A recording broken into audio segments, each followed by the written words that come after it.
Assalamualaikum warahmatullahi wabarakatuh. Selamat pagi anak-anak. Semoga di hari ini kalian tetap sehat dan dapat menjalankan aktivitas kita sehari-hari dengan baik. Anak-anak, pada pertemuan kita hari ini kita akan belajar tentang SKI, yaitu Sejarah Kebudayaan Islam. Nah, sebelum pelajaran kita mulai, marilah kita berdoa bersama-sama. Semoga apa yang kita pelajari hari ini dapat bermanfaat. Berdoa mulai.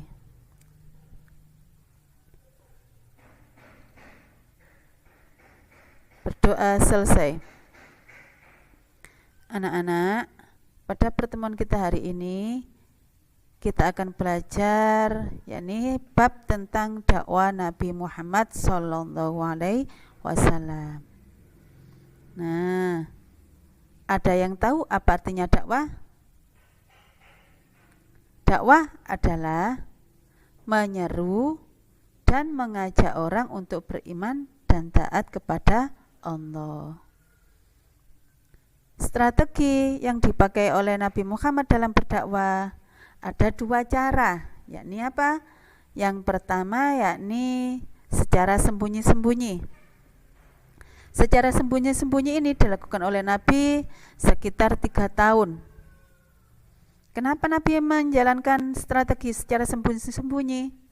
Karena pada waktu itu masyarakat Arab adalah jahiliyah, yaitu zaman kebodohan. Mereka tidak mengenal adanya agama. Mereka menyembah berhala dan jauh dari moral yang baik.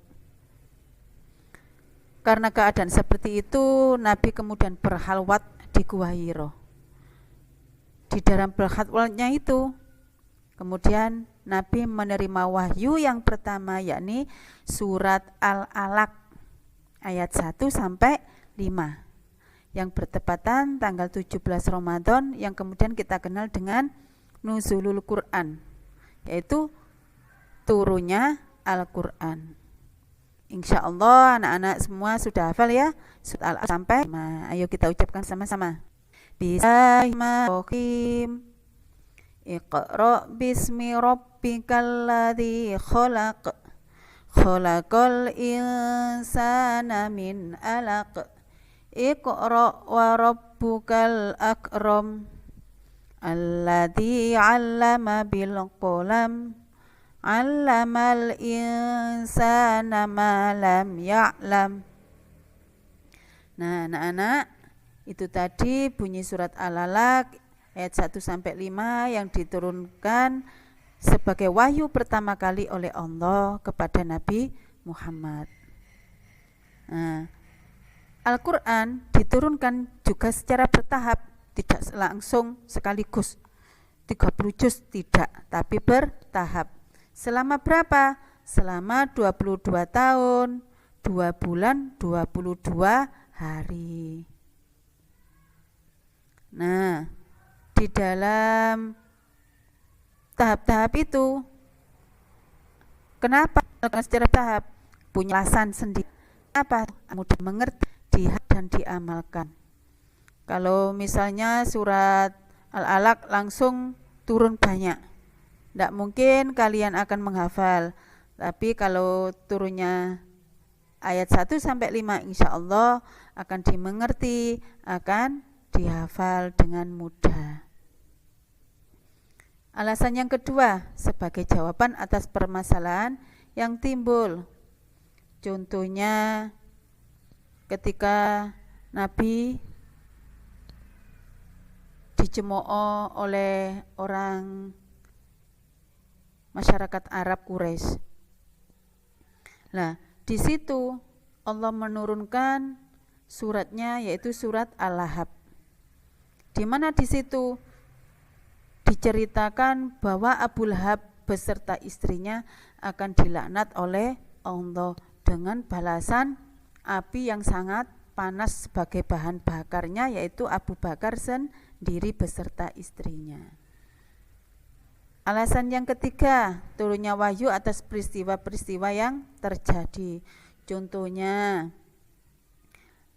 bagaimana Nabi Yusuf ceritanya ketika dimasukkan dalam sumur, ketika mau dibunuh oleh saudaranya, ketika mimpi-mimpinya, semuanya diceritakan oleh Allah di dalam Al-Quran, yaitu surat Yusuf. Nah, anak-anak, kesemuanya isi dalam Al-Quran dirangkum dalam satu Al-Quran yang terdiri dari 30 juz, 114 surat. Nah, di dalam masa menunggu itu, Nabi juga menunggu untuk wahyu yang kedua. Wahyu yang kedua kemudian turun, yaitu surat Al-Muddathir ayat 1 sampai 7. Di wahyu kedua ini, Nabi disuruh berdakwah kepada kerabat yang terdekat, yaitu dengan tetangga juga sahabat. Dan alhamdulillah, nah, ada beberapa sahabat dan kerabat yang mau masuk Islam pada waktu itu, yang kemudian dikenal dengan as-sabiqunal awwalun, yaitu artinya orang yang pertama masuk Islam. Siapa saja mereka? Mereka yaitu ada istrinya Nabi Muhammad sendiri, yaitu Siti Khadijah bin Khuwailid. Ada golongan anak-anak, yaitu Ali bin Abu Thalib. Ada sahabatnya yang paling dekat dengan Nabi, yaitu Abu Bakar Asy-Siddiq. Ada juga pengasuhnya Nabi, yaitu Ummu Aiman, dan Zaid bin Haris adalah anak angkat Nabi Muhammad sendiri. Ada lagi sahabat-sahabat Abu Bakar yang masuk Islam. Di antaranya adalah Utsman, ada Zubair, ada Sa'ad, ada Tolha, ada Abu Ubaidah, ada Arqam. Nah, anak-anak, itu tadi yang termasuk dalam as-sabiqunal awwalun. Nah, strategi yang kedua yang dipakai Nabi dalam menyampaikan dakwah adalah secara terang-terangan. Ini dilakukan ketika Nabi mendapat perintah dengan turunnya surat Al-Hijr ayat 94, yang artinya yaitu Nabi disuruh berdakwah secara terang-terangan. Dakwah secara terang-terangan ini dilakukan oleh Nabi dengan cara dua, yaitu yang pertama mengundang kerabat dan beberapa orang terpandang dari kaum kafir Quraisy pada jamuan makan. Yang kedua berkumpul di Bukit Sofa. Bagaimana kelanjutannya? Apakah semuanya mau masuk Islam? Tidak semua mau masuk Islam. Mereka juga bahkan ada yang menolak secara terang-terangan. Siapa mereka?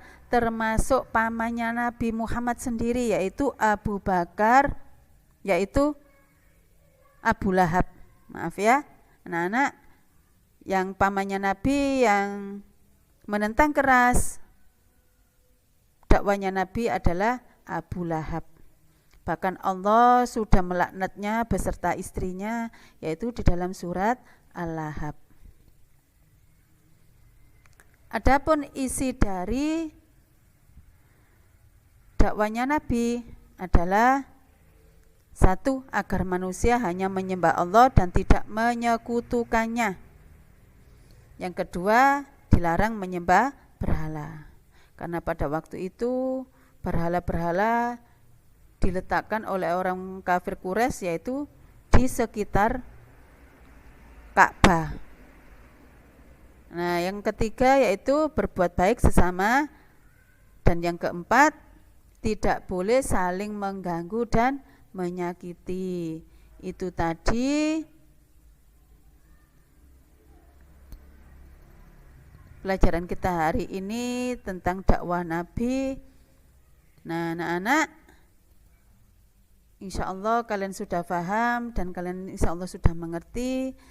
Untuk lebih lanjutnya kalian baca bukunya ya, buku SKI.